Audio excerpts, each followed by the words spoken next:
La vérité ma foi avec Hajer Bencheikh et Shaouki Lazar.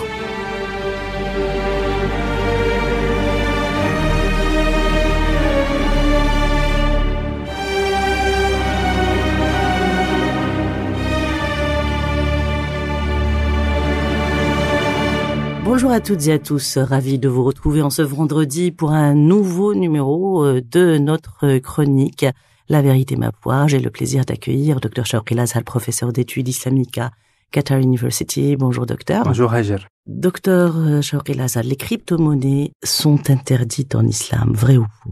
Eh bien Hajer, il y a plusieurs études qui ont été menées à cet égard, plusieurs conférences internationales et séminaires conduits par des savants spécialistes dans le domaine. Plusieurs conseils aussi de savants spécialistes dans le domaine se sont exprimés. Et ce qui ressort de tout cela, c'est qu'effectivement, c'est interdit. Notamment, il y a l'étude d'une des références dans le domaine qui est Cheikh Ali Muhyiddin al-Qaradari, qui est établi ici au Qatar. Effectivement, toutes ces études mettent en évidence qu'il y a plusieurs éléments pour lesquels on ne peut pas considérer, selon l'islam, les crypto-monnaies, ce qu'on appelle les crypto-monnaies en tant que monnaie, et on ne peut pas investir dans le Bitcoin et consorts. Pour plusieurs raisons. Donc, une des raisons, c'est que, contrairement à la vraie monnaie, les crypto-monnaies sont décentralisées et leur valeur n'est pas liée à quelque chose de stable. Donc, ils n'ont pas une valeur intrinsèque. Et du point de vue islamique, la devise, ou bien elle a une valeur intrinsèque, comme l'or et l'argent, ou bien quelque chose de tangible.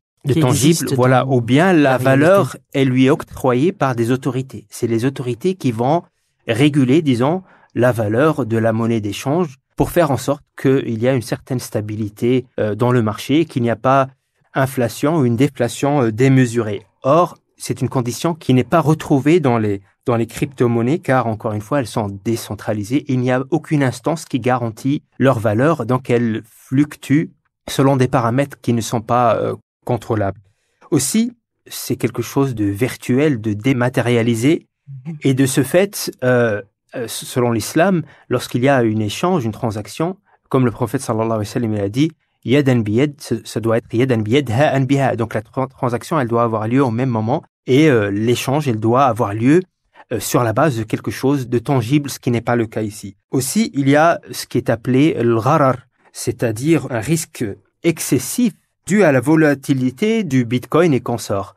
Et le prophète sallallahu alayhi wa sallam nous dit, donc un hadith nous rapporte que le prophète sallallahu alayhi wa sallam a interdit, naha Rasulullah sallallahu alayhi wa sallam an bay' al-gharar. Il a interdit les ventes où il y a une incertitude, où il y a un risque de perdre son argent et de perdre son investissement.